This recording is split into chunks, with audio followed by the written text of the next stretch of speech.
everyone, I'm Rebecca and welcome back to my sewing room. This week I am finishing up my Tudor Jane Seymour from 6 project, which I last left off with a few weeks ago, and there's not very much done, which is good because I don't have a lot of time before I'm wearing this. I am wearing this for Emerald City Comicon on Sunday. It is currently Saturday the week before, so I am starting this video what feels like a little bit early, but that is because I am working on Jane and Snow White concurrently this week in the lead up to Emerald City Comicon. So what I have already done since the last time that I spoke with you on Jane, which this is what it looked like when I last left off with you, is that I actually took apart my inner 4 sleeves. So the inner 4 sleeves were literally just like cotton tubes, large cotton tubes that I had, I think it was a French seam that I had done to like finish them into a tube. And the reason that I took them apart is because I have actually decided to embroider the cuffs. So these were what I was trying to figure out what to do like embroidery stitch wise on my machine, and my machine was not having it because right now apparently something is off in the movement of my machine, and so embroidery stitches are just out of the question. So I have decided to embroider it, like with the actual embroidery portion of the machine. And specifically, I found online a design that is Jane Seymour's inner sleeve embroidery. This is a design from Art Embroidery Designs on Etsy. I will link it down below in the description if you are interested, but she has actually digitized basically exactly what I'm going for on the portrait version. So I figured, why not actually just use that on my 6 portrait version as well? And I think it'll look really good. It's not like a floral motif, it's a little more geometric, which is really kind of my overall theme for this, I feel like, is avoiding florals. That's what I was trying to do in the first place with these inner sleeves. So let's go ahead and embroider these now that I have flattened them out and see how long that takes, and then put them back together and attach them into the 4 sleeves. And then I just have to figure out the headpiece and we will be good.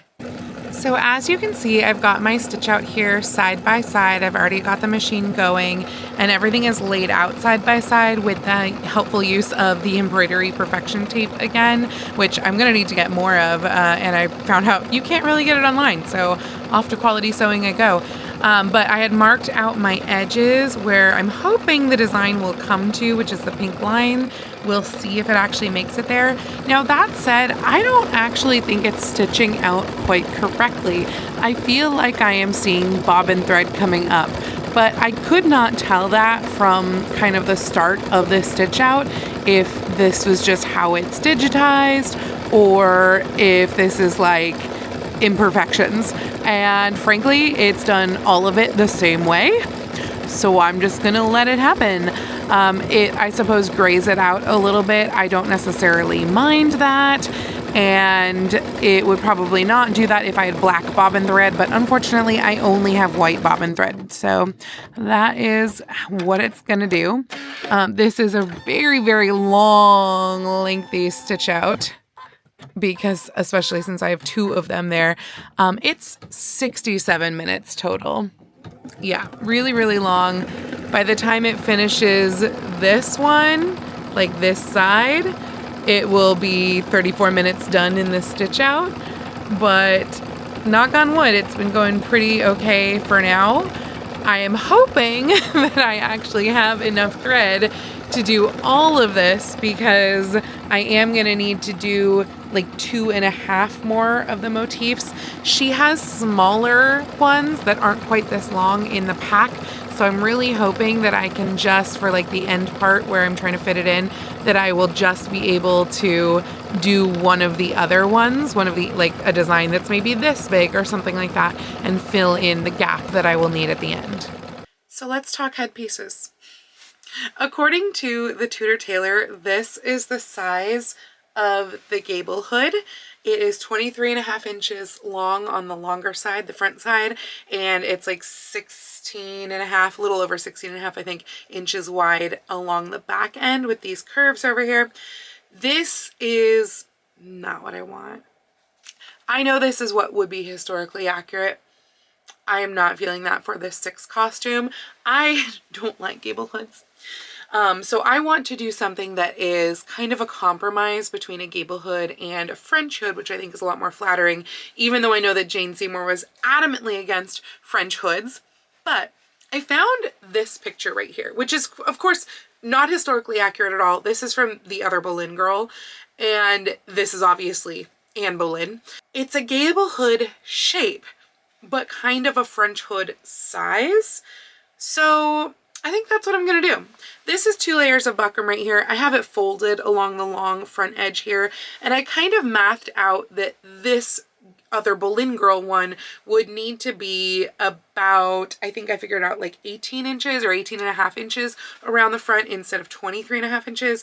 So we're gonna cut that down a little. I'm gonna try and get these kinks out of the sides here, because basically all of these sides are going to get a little bit shorter so that it kind of sits back and acts more like a headband than anything else. Actually, they may not even need to get that much shorter. It might be more just the length parts that need to get shorter, because yeah, I basically want it to kind of sit on the head a little bit farther back. Probably shouldn't be doing this while wearing a headband, but have it sit kind of where that headband would be, and have this kind of come down to about ear length, maybe just above ear length. So again, it's kind of like headband-ish.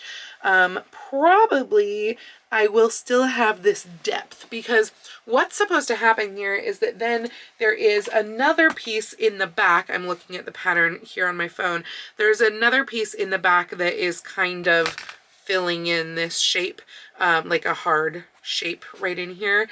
And so I think I need it to be this wide if I'm going to get it to there. And I think that I need to get it to there, because otherwise I don't think that this would stay in its gable shape. I mean, no, yeah, that's what would happen. And I also need to figure out what I am covering this with. I was kind of playing around with the idea of a veil, because I think I do still want to have a veil on this. A gable hood would always have a veil coming back and hiding the hair. It would also have various stuff that would hide the hair in the front. I'm not gonna do that. I know, right? I'm making this quite scandalous. But basically, I was looking at some of the other fabrics that I was using for Jane, like for example, this one, which I feel like this side as a veil is just too shiny. It's too much. Also, I do worry a little bit about the weight of this fabric. Obviously right now this is an uncut piece. This is way more than I would need for a veil. But this side is sparkly. Hopefully that's coming across. It's sparkly, but it's not like overly so. And so I'm kind of thinking that might be cool. The other thing that I do have is I have a lot more of this, which I like the idea of kind of seeing my hair underneath the veil. I feel like that's kind of cool, but this reflects light in a way where sometimes it kind of just reads white, and I don't love that. And although I do kind of like the idea of like purity, white, Jane Seymour, etc., veils were pretty much, I think, mostly black. So I'm kind of thinking the reverse side of the diamond fabric would probably be the best, because the actual fabric that I made most of the bodice and everything out of, the skirts, etc., it's too heavy, it's too stiff. It will not work for a veil. It could work to like cover this in. I think that might be kind of cool to use the black with the glitter through it to cover this. I can definitely see that. And then trim wise, I want to use spikes because I want to incorporate Jane Seymour's like spike crown into this. So I have ordered more of the spikes that I got last time when I made her actual crown, and I think I'm just gonna like spike probably 2 rows of spikes on the front of this. And then also I'm going to use more of the pearl trim and put that on here in some way. Basically, an actual gable hood would also have a little frontispiece piece here, and that would often be kind of where the most jewels would be. I don't know if I'm going to do that. Apparently it is not always required to have that little front piece. It would probably obviously help to hold this more in place to have that. But if I don't have it, I could also just put this on the upper edge here, and I think that it would still look really nice. So I definitely have some experimenting to do with all of this, but I am going to cut this down a little bit and cut out the back that will fit the cut down size and kind of see what happens if I put them together. Once I put them together, what that will look like, and then we can go with covering those from there once we have the sizes. I am definitely liking this better. I think that's a much better look, a much more flattering look, and it's definitely still a gable hood, so I feel like that is working. And I don't think I'm gonna do that front piece because that is why I would need it bigger, because then it would kind of sit away, it would sit away from the head. But I think that without having that front piece where it just sits on the hair and then I jewel it from there, I think that that will work. So I'm gonna cut out the back piece, but the front piece we're gonna leave off, and we're just gonna leave it that folded edge with obviously fabric wrapped around it. So now that I have the shape right, and I do have the back also cut out, the next step, according to the Tudor Tailor instructions, is to put wire around all of the edges of this top part here. So I've got millinery wire here, and I'm just going to zigzag that over on the machine, and I guess I will do a little like kind of pinch point at each of the bends here, and then it gets overlapped in the back. So I'm gonna do that, and then you are supposed to like mull anything buckram. This is buckram, by the way. I don't know if I mentioned that. This is 2 layers of buckram, but you're supposed to mull anything buckram. My fabric is pretty thick, and also this is for like probably a one-time-ish costume, to be perfectly honest. And so I'm gonna skip the mulling because that fabric is already so heavy. I know that like if this were a hat or if this was something I'd be using more, I would mull it. But yeah, I'm gonna skip that. So once it's wired, I'm just gonna put the fabric over these pieces, and then they get put together and then embellished, which I'm gonna do all that with hot glue. So yay. Hopefully I can finish this tonight. It's Sunday right now, because if I can finish this tonight, then that means that I can move on with the sleeves, which I made a mistake by doing this with tearaway stabilizer, because I can't tear it away. It is refusing. It's so small back here. It's been like so perforated, so punched out, that I am having just the most impossible time tearing this out. I am probably going to make this into the sleeves, to be honest, the inner sleeves, and then bring that with me to rehearsal and just like sit there picking out as much as I can. I've been picking some of it out with like the tip of a seam ripper just to kind of get it going, and then I can get like the tiniest little pieces, but obviously without poking through the fabric. But it is so hard to pick out this stabilizer. I did do a test to see if like, oh, eventually will this dissolve, because it is kind of papery, and I put it in a cup of water overnight, just a small piece of it. It got stronger.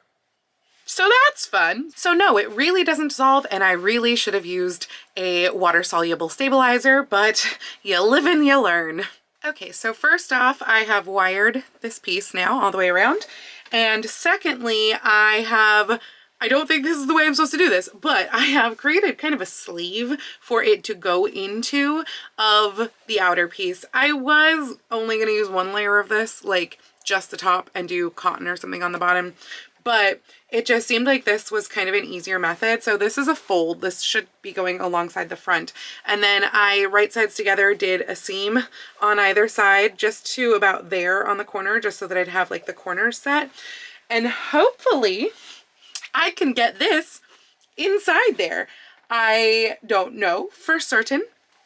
You know, this is a larger shape going in from a smaller opening, and it is a rigid item, but we are going to attempt to push that inside. And I can already see that I clipped too close to this corner, like where my threads were, because you cannot see the threads on this fabric at all. Like when you stitch it, you can't see where your stitch line is. And I'm pretty sure I clipped into it. So I'm probably gonna have to stabilize that with tiny bit of hand sewing. But I'm going to attempt to get this into all the corners, probably off camera, because this might involve swearing, and hope that this will work, because otherwise I have to undo everything that I just did on this envelope here. And redo it somehow. Yeah, I don't know about this, but we're gonna try. It was kind of a struggle until I actually bent it at the folds, and then it kind of just like fitted correctly on there. So I need to close up the back, but I also need to incorporate the back buckram, and I think that I will need to leave this open in order to incorporate it, and then I will kind of close it over that, and then the veil will go on and kind of hide probably any messiness that's happening there. But I mean, that's kinda the effect there, hopefully. Maybe a little farther back. I mean, obviously totally historically inaccurate, but I feel like it works. So here is the back piece. This is again on the fold down here, and then everywhere else I just basted it in place where basically these wind up folding in on the sides and on the top. And as I said before, you can't see my big machine basting anywhere on here either. It really just disappears. So now I've already clipped all of my corners because these have to like fold together. So you need to get those corners out of there. And now this should be able to be like slotted in everywhere. Though it just dawned on me, I was going to slot this in like in between the buckram and the fabric, but I actually closed up the fabric down here, and that still needs to get slotted in down there. So I have to figure out what I'm doing there. Probably just going to pick out a little bit of that seam and then be able to slot that back in. And I don't know if I'm going to like hand sew this together or just do it with hot glue. I might hand sew this little part, and then all the embellishments are going to be via hot glue. So I have not actually hand sewn the back yet. I am going to hand sew it just because I feel like there's no good way to glue it. But I think I might save that for rehearsal this week. However, I have added trims. So I added the pearl trim that I used on a lot of the bodice all around here. And I also added this trim, which is also on the bodice, that's kind of tucked under the bottom edge of the crown so that the little loops are coming through almost like a lace. And I am still trying to decide on veil, and also I'm wondering if I'm not second guessing myself on the idea to add these spikes, because I just feel like they look kind of silly up top. I'm trying to do this in a way where you can see it and hopefully balance some spikes here. Now I don't even have enough spikes currently. I have an order on the way of more, but I was thinking of adding like probably 2 rows across the top of the gable. The ones that are on the way are slightly smaller. I think they are a full centimeter smaller than these ones. If I remember correctly, I think these are 30 millimeter and those are 20. So I would kind of probably stagger them to do like every other. I just don't know, because that's where we get like, you know, obviously we're anachronistic, but that's where we get really anachronistic. And I just don't know if I love that idea or not. So I think I might go post a poll on Instagram, see what you all think over there. And I also want to do a little poll about the veiling, because I am fairly certain that it is either going to be the holographic, just one layer sheer of the holographic as veil like that, which is, you know, kind of pretty, but I do feel like usually their veils were black. So the other option, I'm not liking the diamond one anymore, even the back side of it, because you wind up seeing the front side of it from the front, and I just didn't like that. So the other option is I had a little bit of China silk in my stash. It's very plain, but I could just do China silk veil. It's just so plain. Part of me is like, what if I spray it with like glitter hairspray so it's glittery? Which could be an option. I don't know if it's the best idea, and I don't know that I want to test it, like pre-test it by spraying this with glitter hairspray, but I think it's between this one and this one for the veil. And I just don't know about those spikes, and I don't know how to like balance them on there to even post something on Instagram. I might try putting a tiny dot of glue, but then if I put a dot of glue in there, then that glue is going to show up, and like even when I pull the spikes off, there's going to be little dots of glue. So I don't like that idea either.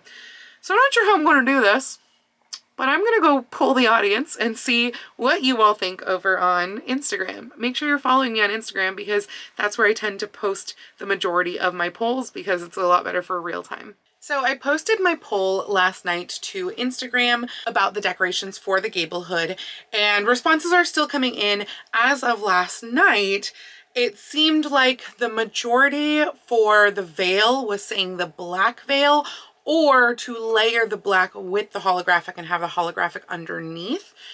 Then this morning, everything kind of shifted and most people were saying holographic. Honestly, by the time I went to sleep last night, I had basically already decided on black veil. I was playing around with the two of them. I also played around with the two of them together. They do not work together. It's just too stiff. And I was playing around with the two of them and the black one was just nicer. But I do still want something sparkly. So as I was falling asleep last night, I had this idea of I could hand hem the edges of the black China silk veil, or what if I tried a roll hem on my serger with metallic thread? And so that is exactly what I have just done. This is really similar to that gold sulky hollow shimmer thread that I showed you guys in my Snow White vlog a couple of weeks ago. It's not though, it's glitter superior threads, but it is very, very similar to that. It's gotten very like kind of twisted, kinked at the bottom here now that I have run it through the serger, but it actually did take through the serger just fine. I accompanied it with embroidery thread as opposed to serger thread, namely because I didn't want to unthread my other serger. I normally have black thread parked on my Brother 1034D serger, and then I change out the colors on my Baby Lock serger because it's really easy to change the colors on there. And I didn't want to have to rethread the Brother serger by taking the black off and putting it onto the Baby Lock that does the nice rolled hem. So I had 2 spools of black embroidery thread, and I decided since I wanted this kind of really fine and lightweight, might as well use all 3 for embroidery thread. So I put that metallic embroidery thread in the upper looper because that's what winds up showing the most as you're doing a serged rolled hem. And so that is my little metallic edge. I did it along all 4 edges, and then the top of it I think I am also going to stitch into place using the metallic thread just to kind of complement and not interrupt with stitches this, because it's going to get stitched to the ridge of the gable hood. So this is still pinned at the moment, but basically it's going to get stitched right on top of where it is pinned. And it will be, it will be stitched to like all 4 sides, but then it hangs past a little bit. Now again, this is not a historically accurate veil. This is not what they would have done. Their veils were actually in like 2 parts, 2 big tabs, and they would sometimes like fold up one or both tabs onto the gable hood, and they were a slightly heavier fabric too. I think this is a lot prettier, so that's why I'm going with this really nice lightweight China silk. Now as for the decorations on here, at this point pretty much everyone is either on team spikes or team double row of the pearl trim. And I'm gonna have to wait until tomorrow when those spikes get here, the smaller spikes get here, to see if I can arrange the spikes in a method that makes them not look like a dinosaur. Because that's just what I'm feeling every time I try and put them on right now. They look like a dinosaur. So we're gonna see about that tomorrow. But tonight at rehearsal, I am going to be hand sewing this edge around, and I'm going to hand sew the veil to the gable hood. I'm also going to be hand sewing on snow stuff, but I have a tiny bit of time before rehearsal, and so I want to get some more machine sewing out of the way. So I am going to go back to my inner sleeves and redo the French seam that I had done earlier that I then undid, and I'm going to seam these up, and I'm then going to hem the bottom. I have to pick out the little like notches first before I can hem it because they're in the hem area. If you go to do this stitch out and you have a machine like mine that has a scanner in it, you do not need these notches. These notches are for so that you can stitch out the notches, like just the notches once you've placed it in the hoop to make sure that the notches line up. But I found that it was just easier for me to visually line up the motifs, and it's not perfect. It's a little bit darker where it just slightly overlaps, but I mean, this is just a little wrist ruffle here, and I'm really worried about how stiff this is, the fact that this is going to have to be gathered. So yeah, I'm going to French seam this up, hem it, and then I think I'm still going to do elastic around the wrist I keep going back and forth on whether I want to gather it down to like a fitted tape or gather it down to elastic. So I will make my mind up at some point, either today or tomorrow when I get to this, but let's start with the French seaming and the hemming. I have just finished hemming my sleeve ends, and what's kind of fun is that I literally just stitched it on machine right over the top of the line that was in the embroidery. So from the other side, it looks like that, but from the outside, we don't see it whatsoever. So far I have picked out the stabilizer all in this area where I just hemmed. I am going to for sure pick it out of this area as well, and I'm going to try to get some of the larger pieces out from like these center sections. But right now it is still very stiff. So this is going to be interesting to see how small we can get this down. I am going to lay some bias tape out on the insides here and stitch a little channel for elastic, and hopefully the elastic will be able to even just like bring it in small enough. But I do feel like this cuff is going to wind up being very stiff, especially until I am able to pick all of that interfacing out. So I will be bringing it with me to rehearsal tonight to try and pick some of that out, but it takes a long time because it's so tiny in there to try to get all those little pieces out. I do it like really carefully with a seam ripper to just get that layer, and then just kind of peel, like pinch it with my fingernails and peel it. But you have to peel out every tiny little piece, which is why there are flakes of the stabilizer all over. Oh, also last night at rehearsal, I stitched the veil onto the hood. I love the way that the metallic looks on the edge of the veil. I think it looks so pretty. And like I mentioned, I did use a metallic thread to stitch it onto. I also stitched shut the seam that was back here. I did that in black thread first before I added the veil on. I have also decided we're not doing the spikes. I put the smaller spikes on, like kind of balanced on pins like I had been doing with the larger spikes. I should have showed you this earlier, but I right away said, nope, still a dinosaur. So I think we're going to go with a second row of pearls. That seems to be a really popular choice from the poll. And once I've added that, then the hood is all done. So like I showed you before, the hems are done on both sleeves, and now I have added the bias tape strip through here. It's 2 inches up from where the edge of the embroidery is here, because you don't see where it's like gathered together below the edge of the fore sleeve. So that gathered point goes like around here-ish in there is what I think.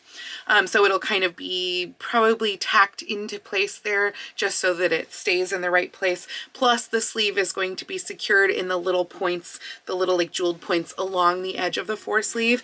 I have also run gathering threads up here at the top of the sleeve. So now I can insert my elastic into here and just kind of like position everything together, both with the fore sleeves and with the sleeves themselves, because the plan is, once I've pulled up the gathering threads, to then stitch this into place with like probably just a pretty large whip stitch into the upper arm so that it protects my arm from the rougher fabric where it's going to rub from the inner part of that hanging sleeve.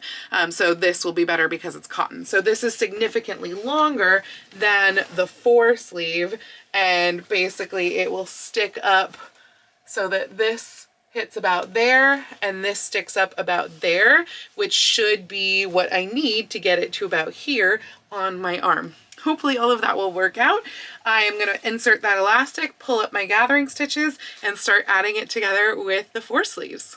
Oh, also, I did have another realization last night about like another thing that I screwed up with the embroidery besides doing the tearaway stabilizer, is that I really should have had a black bobbin thread. Because if we look at the portrait of Jane Seymour, you can see the embroidery both on the inside and the outside of her sleeve, and it looks exactly the same. And if I had had black bobbin thread, it would look at least somewhat the same. I mean, black bobbin thread and water-soluble stabilizer, it would then probably look quite the same. As it is, right now I still have a lot of the stabilizer in there. I have managed on one of the sleeves to get it out of these rows as well, and I am slowly picking it out of the areas here. I am attempting to do that with this one as well. I've been doing that at rehearsal, just causing tiny little bits of like confetti stabilizer, which I then was shoving in here so as not to make a mess at the theater. But now my sewing bag is an absolute like snowy mess of disaster. So I will have to clean that out at some point, but not while I'm still picking everything out. And that is just going to continue tonight when I bring stuff with me to the theater again to sew on. The other thing that I am sewing on at the theater, because I missed my return window to return these little guys to Amazon. I showed you these way at the beginning of this project. And so these are my little like jeweled bits that are going to be connecting the two sides slash the cotton puff of the inner sleeve for the fore sleeve. So I'm just going to sew these on at each point and kind of sew them through both the fore sleeve and the inner cotton sleeve, and that's how things will get connected together on there. But I guess in hindsight there was a reason that I was kind of always hanging on to these and not returning them, and it was because I was kind of thinking that they would work for this, and now because I can't return them, they are working for this because they're mine now anyway. And honestly, they're very pretty. I'm sure that they will look very good. So yeah, time to get to work. So I've run into a little bit of an issue here because it turns out that when you have a sleeve that has like this outer width here that you kind of have to meet with the inner width, as in these are supposed to be pulled through here, that makes all of the length of that inner sleeve go away. Like I can't even, it's supposed to puff out here, here, and here. There's not enough length, and I wanted this to go farther up the arm. So I think we're gonna have to fake these, and I'm gonna cut out like a little bit of cotton for each poof and just kind of like stick it in there somehow, tack it in, and this will be an actual sleeve that then connects into my upper sleeve. So it looks like that, but down here we're just gonna have some visual poofs. So I'm gonna figure out how to do that, but I'm guessing just kind of cut some, I'm thinking like large ovals of fabric and gather around the edges of those ovals so that they wind up being approximately like this gap size and can just have a little poof out there. So obviously that's more work that I wasn't intending. It's starting to feel like I'm not going to have time to do extra stuff on Snow White considering it's Wednesday and I need this done tomorrow night and I have work and rehearsal, which leaves me almost no time to sew. Yeah, I'm going to go cut out some random bits of cotton and make random poofs for the decorative poofs of my sleeves. So actually I've decided it makes more sense to do this as two long strips instead. So I measured out kind of how much it looks like I'm going to need to kind of loop my way around all of that and have enough floof hanging out. And it was basically this. And then I had kind of a section of cotton sateen left that was twice as wide. You just saw the other half of it, and it seemed like that would be kind of a good size poof. So that's what we've got. I am now going to serge the edges of these really quickly because it's just going to be inside and we're just going to finish off those edges real quick. And then I'm going to run some gathering stitches here so that the inner side can be gathered up. In fact, I might just gather them as one, I think, because that will already close them up. And with this, I might actually do a right sides together seam on either end first, just kind of encase those, and then they should just be able to become the little poofs that will stick out, and we will whip stitch those in place. So I've gathered up the strip and I have it kind of just slotted into place there. I'm going to put some more pins into it and then start hand stitching everything, but I think that is going to work. So let's talk about the many ways that I have sewn these fore sleeves over the last 24 hours. So first it started with the puffs, and obviously I still have some threads that I need to cut off, but after I last spoke with you, which I think was when I gathered it up, I kind of just placed all of the puffs into their places and pinned in between them, and then I hand stitched in between, catching the cotton through to the outer fore sleeve, and I did that in each of those points. I also then sewed each of these on with metallic silver thread so that it would try to blend in as much as possible in place, but not bothering to like catch the cotton through that as well. I also hand stitched the cuff to the fore sleeve in 3 places just so that would stay up and nice in the cuff. And then up here, I machine stitched kind of the top part of this through, and that way it would be attached to this upper part of the sleeve. So that's all of that. It was a lot of hand sewing and a tiny bit of machine sewing, and now this is finally ready to be stitched in to the upper sleeve of the actual bodice. I'm probably going to do that at rehearsal tonight because that's really the only hand sewing that I have left, in the hopes of possibly still making a Snow White cape today, which you will have already known from last week's video if I did that or not. I have no idea if that's a thing that's actually going to happen because it depends on how far I get in the like 2 hours that I have between work and rehearsal tonight. So we'll see. But I will give you another Jane update once Jane is like fully finished, which is almost.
And that is Jane done and dusted.